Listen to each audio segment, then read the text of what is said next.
Le Front National a été, disons, mis en œuvre en 1972 à partir de deux branches de l'histoire contemporaine française, Vichy et l'Algérie, et la guerre d'Algérie.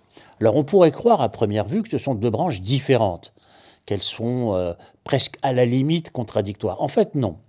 Lorsque on discute, on réfléchit sur la question de l'extrême droite française, n'est jamais convoquée la question coloniale. C'est différentes causes qui sont avancées, etc.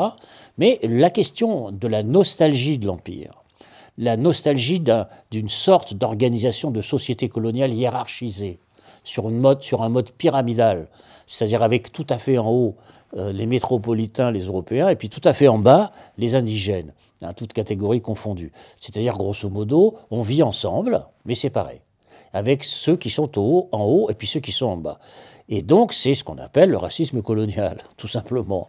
Par conséquent, il y a des héritages historiques, des traces qui se sont maintenues et transmises à l'intérieur de la société française, c'est-à-dire la grandeur de l'Empire. Mais quand vous regardez, quand vous écoutez effectivement des polémistes, dont je tairai le nom que tout le monde connaît, des polémistes français, philosophes, anciens journalistes, etc., qu'est-ce qu'ils regrettent? Ils regrettent le temps d'avant. Mais c'est quoi le temps d'avant? Le temps d'avant, c'était le temps d'une grandeur française bâtie sur son empire. L'empire français, dont les frontières étaient quoi? La Mauritanie, le Mali, la Tunisie. C'est ça, c'était les frontières françaises. C'était ça la France. L'Algérie française, c'était quelque chose de gigantesque. L'Algérie française, c'était grand comme 5 fois la France. C'était pas n'importe quoi.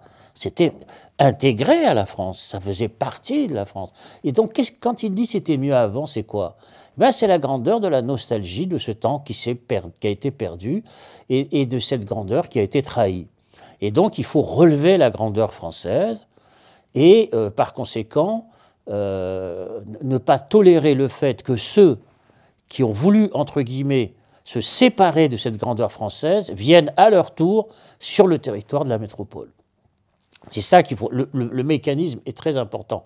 C'est-à-dire, vous avez voulu l'indépendance, donc vous ne pouvez pas être comparé à n'importe quelle autre immigration de type italienne, espagnole, portugaise ou autre, mais même d'immigration de type marocaine ou tunisienne. Je parle là des Algériens.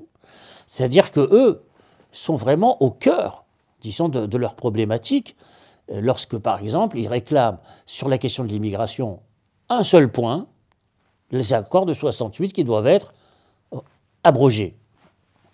Ces accords de 68 qui, d'ailleurs, ont été totalement vidés de leur substance depuis maintenant 40 ans. Je veux dire, il n'y a pas de privilège particulier. Mais qu'importe, c'est la symbolique.